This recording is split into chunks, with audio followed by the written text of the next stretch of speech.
Жел тұрмаса шөптің басы қимылдамайды дегенге сенетін қазақ бұл жаңалыққа күдіктене қарайды. Лакшми Миттл мен оның металлургиялық империясы қиын жағдаймен бетпе-бет келіп отыр. Әлемде оның өнімдерінің бағасы төмендеуде.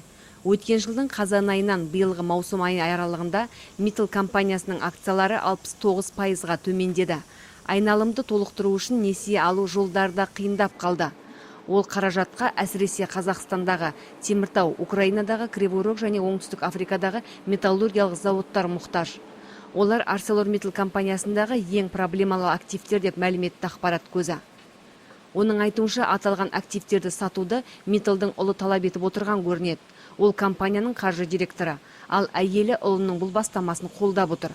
Жалпы Миттал отбасындағы кереғарлық бұған дейін басталып кеткен. Миллиардердің әйелі мен ұлы оның проблемалы активтерден құтылып, Европа мен Солтүстік Америкаға негізделуін айтып келеді.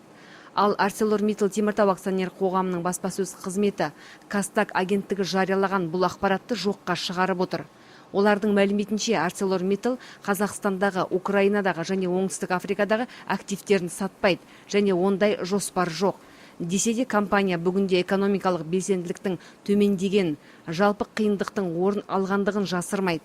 Бұған рубль құнының төмендеуде әсер етті дейді компания басшылары.